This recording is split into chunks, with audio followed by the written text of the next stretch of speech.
first part of the Blondie episode proper, and we will start with Blondie's debut album, Blondie. Released in 1976, it would be the band's only album released via private stock records, and it was produced by Richard Gotterer.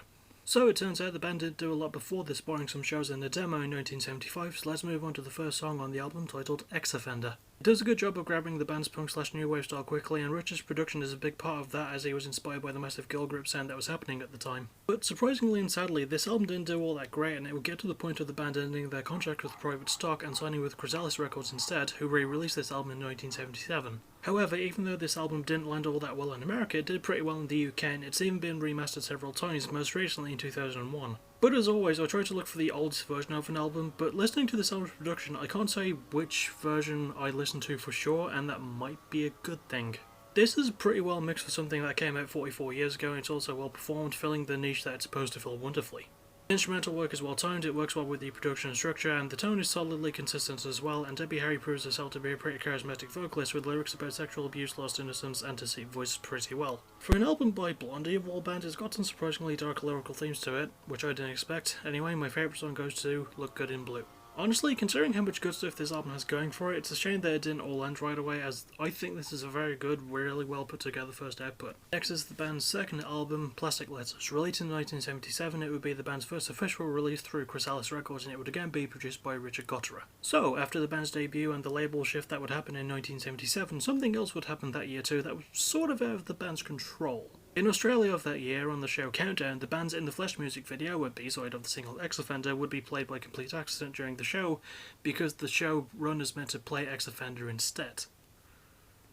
Weird way to get launched into the mainstream, but there you go. Anyhow, this album starts with the song Fan Mail, and it's clear from the opening moment that this is just a different side of Blondie altogether. Now that they've hit the mainstream, you'd think that they'd just put out the typical cheesy pop bollocks that was around everywhere at the time, but the band do still retain some of their integrity over from their debut. The album seems to switch from a more melodic song to a more edgy punk song quite a bit, but it's produced well enough that it doesn't feel too inconsistent.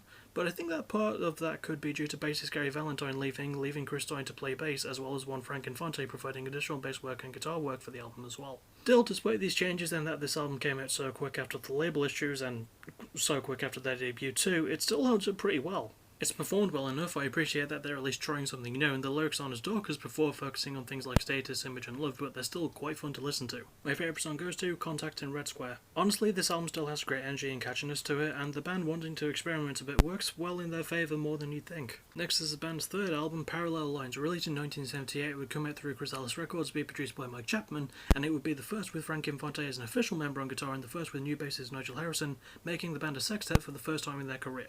So yeah, as I alluded to in my very brief history thingy, this album would see the band reaching new heights to the point of selling over 20 million copies worldwide, and thanks to the singles that would come out of it, like Heart of Glass and One Way or Another, there's no surprise as to why it did so well.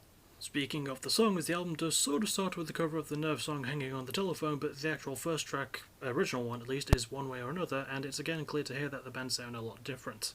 They strip some of their punk rock style off this time around, but they keep their new wave stuff, and weirdly, despite this album's popular lean, there is still plenty of guitar riffs and solos and just some good instrumental work all around. Which, in itself, must have been difficult, as according to producer Mike Chapman, the band, barring Debbie and Chris, just didn't get along very well. I've always been a fan of iron sharpening iron when it comes to albums, and I mean sure, you don't have to like the other people in the band, but if you can turn that into a passion for what you're doing, you can get something special.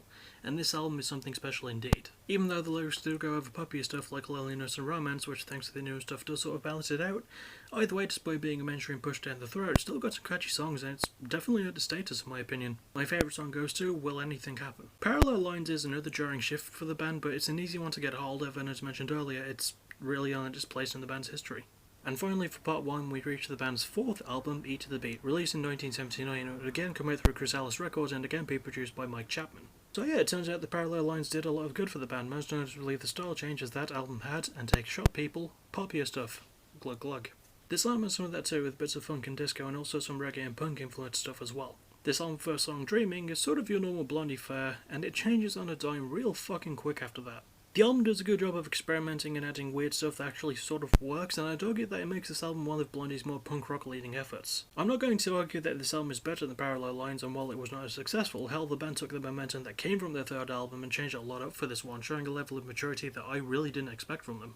The pacing lent itself to that as well, being one of the band's faster albums, and the band had a harder time of making it this time around too, with more fights than drugs being involved. That experience makes this album a bit of an oddball, but a good oddball that's nice to listen to and is really well produced. And even the lyrics sort of talk about that, with stuff about addiction and romance and escapism, showing a surprising maturity in Debbie Harry's songwriting. It's also put together well for an album that goes down so many avenues, and fuck, maybe I'm wrong, maybe I do like this album more than Parallel Lines.